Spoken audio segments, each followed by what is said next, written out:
Assalamualaikum warahmatullahi wabarakatuh.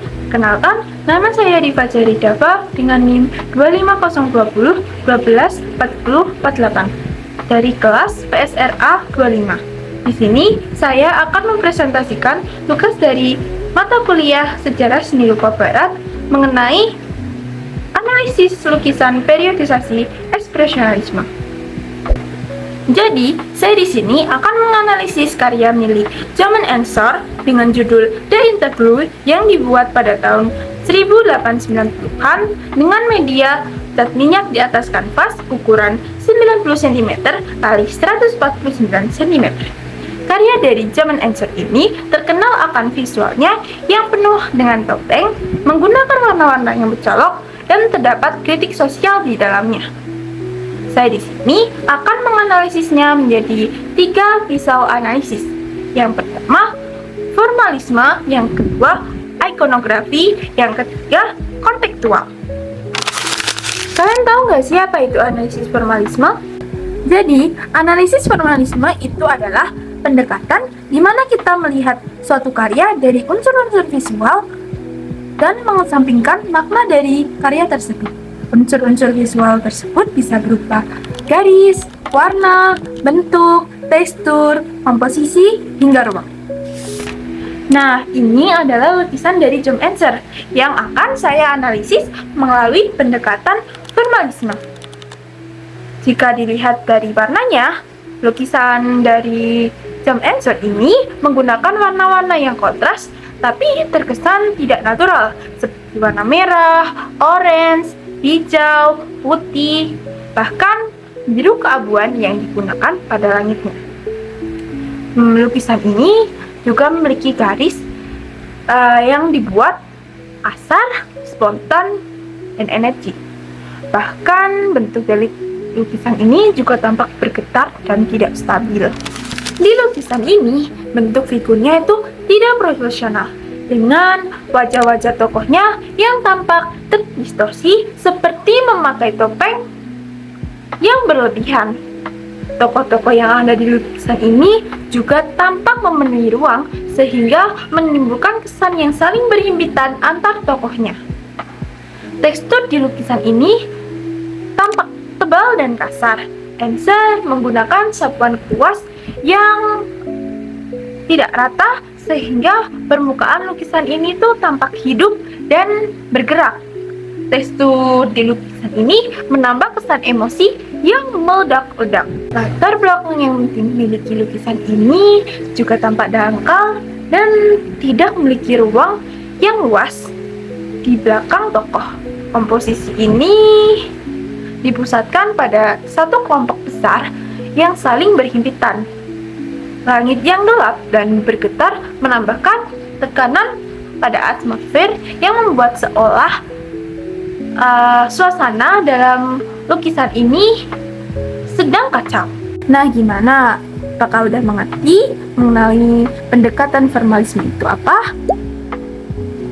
Jadi, melalui pendekatan formalisme ini, kita bisa menyimpulkan bahwa unsur visual yang ada dalam lukisan ini sangat kuat. Nah, selanjutnya kita akan menuju ke pendekatan ikonografi.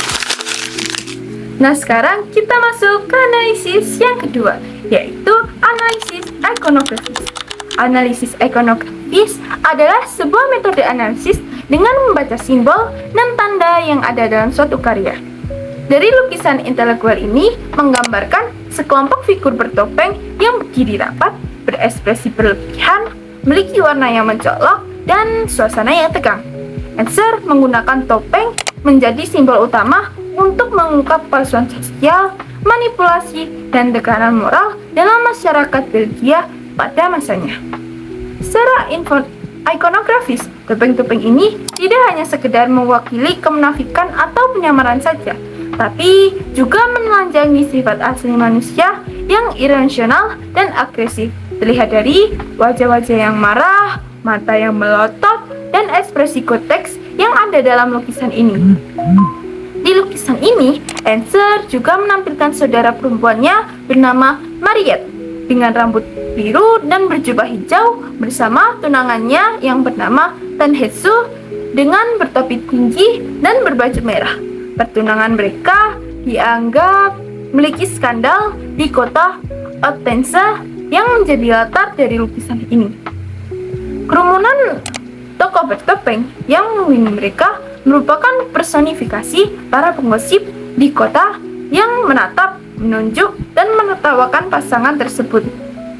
Figur pria bertopi tampak paling tertekan dan tidak memakai topeng, menjadi ikon individu yang terasing dan tersudut oleh opini publik. Nah, sekarang kita beralih ke analisis yang terakhir, yaitu analisis kontekstual yang membahas mengenai latar belakang sejarah dan kehidupan sang seniman. Latar belakang dari James Ensor lahir di kota Oostende, Belgia. Keluarganya memiliki toko souvenir yang menjual topeng karnaval, mainan, dan benda-benda aneh lainnya. Lingkungan seperti ini membentuk ketertarikannya terhadap topeng, tengkorak, dan tema krotex. Kritik sosial juga tidak luput terjadi pada masa itu. Kritik sosial terjadi di tahun 1880-an sampai 1890-an. Ensor merasa terasing dari masyarakat Belgia yang konfrontatif. Ia mengkritik budaya borjuis itu terlalu munafik dan penuh gosip. Dengan karya Interque adalah bentuk frustasinya terhadap dunia sosial yang dianggapnya penuh kepalsuan. Gerakan seni yang terjadi pada masa itu sangat menarik karena karya ini sebenarnya lahir sebelum ekspresionisme berkembang di Jerman. Ensor dianggap sebagai pelopor ekspresionisme awal karena menggunakan diskurs bentuk, warna emosional, tema kecemasan sosial, dan gaya Ensor yang memberikan fondasi bagi pelukis modern setelahnya. Selanjutnya ada konteks budaya. Topeng karnaval dalam budaya Belgia digunakan Ensor sebagai metafora bahwa masyarakat sesungguhnya juga penuh topeng-topeng sosial. Makna kontekstual utama dari The Interque bukan hanya kumpulan orang-orang bertopeng.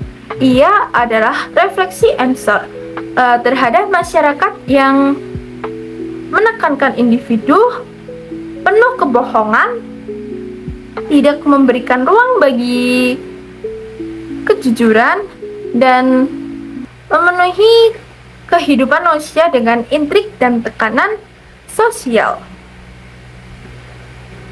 Secara kontekstual, ini adalah kritik keras Ensor terhadap dunia di sekitarnya.